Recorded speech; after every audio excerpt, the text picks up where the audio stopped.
नीलाञ्जनसमाभासं रविपुत्र यमाग्रजं छायामार्तण्डसम्भुतं तं नमामि शनैश्वरं। सूर्यपुत्रो दीर्घदेही विशालाक्षी शिवप्रिया मंदचारा प्रसन्नात्मां पीडां हरतु मे शनी। बघा, आपल्याला ज्यावेळी शनी 7:30 सुरू होते त्यावेळी आपण अनेक देवतांची किंवा शनी महाराजांची उपासना करण्यास सुरुवात करतो। शनी महाराजांची उपासनेमध्ये त्यांना तेल वाहणे, रुईची माळ वाहणे, उडीद वाहणे, त्याचबरोबर तेल वाहणे असं सर्व या ठिकाणी त्यांच्या उपासना करत असताना आपण या गोष्टी करत असतो। मंडळी, या शनीच्या 7:30 आपल्याला जीवन जगायला शनी महाराज शिकवत असतात आणि असे हे शनी महाराज जे आपल्याला जीवन जगायला शिकवतात, जे आपल्याला आपला कोण आहे हे दाखवतात।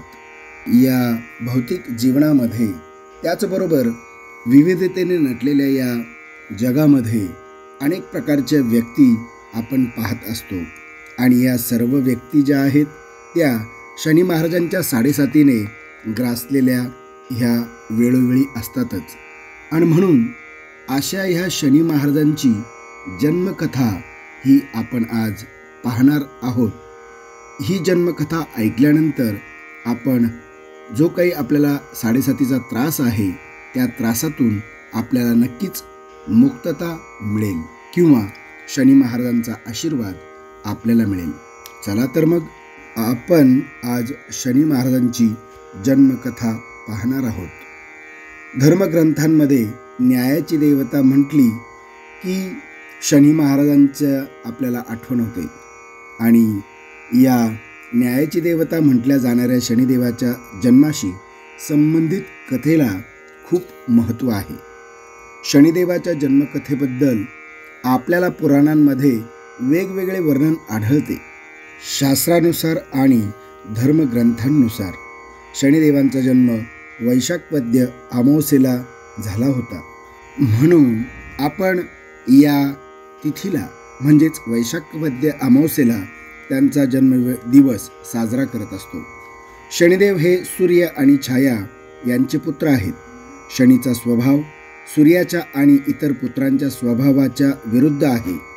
त्याला क्रूर ग्रह म्हणूनही ओळखले जाते। त्याच्या नजरेत क्रूरता त्याच्या पत्नीच्या शापामुळे आहे असे म्हटले जाते। तथापि शनिदेव जितके उग्र स्वभावाचे आहेत तितकेच ते दयाळू स्वभावाचे देखील आहेत। असे म्हटले जाते की एकदा सूर्यदेव हे त्यांची पत्नी छायेकडे गेले तेव्हा सूर्याच्या तीव्र तेजाने छायाने घाबरून तिचे डोळे मिटले। कालांतराने छायेच्या पोटी शनिदेवांचा जन्म झाला। शनिदेवांचा काळवंडलेला रंग पाहून भगवान सूर्याने आपल्या पत्नीवर आरोप केला की शनी हा त्यांचा पुत्र नाही। भगवान सूर्याच्या आरोपामुळे संतप्त झालेल्या शनिदेवाने स्वतःच्या वडिलांना आपला शत्रू मानले। शनिदेवाच्या आईलाही सूर्यदेवाच्या आरोपाने राग आला आणि तिला इच्छा होती की तिचा मुलगा सूर्यदेवापेक्षाही अधिक शक्तिशाली आणि आदरणीय व्हावा।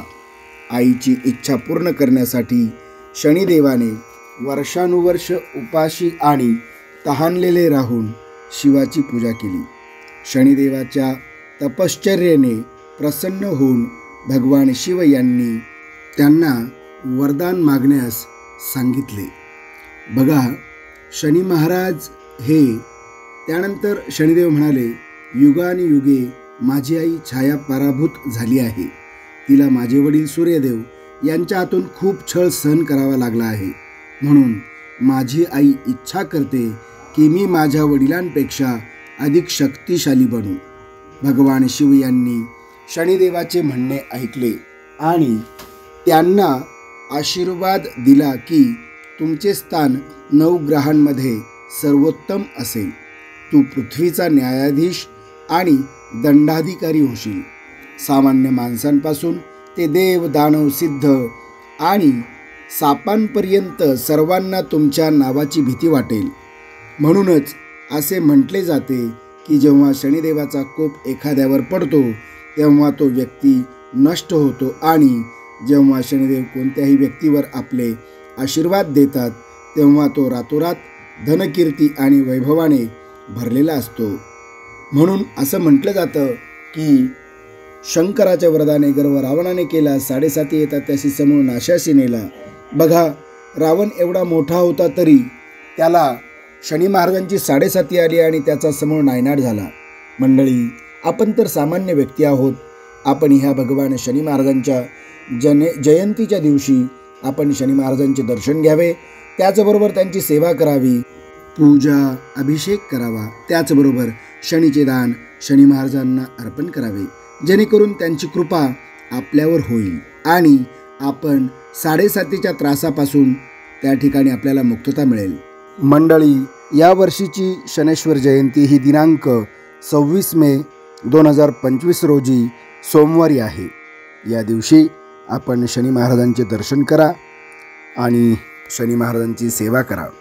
मंडळी, आजच्याकरता एवढंच. पुन्हा भेटू. तोपर्यंत शुभम भवतु. श्री कृष्णार्पणमस्तु.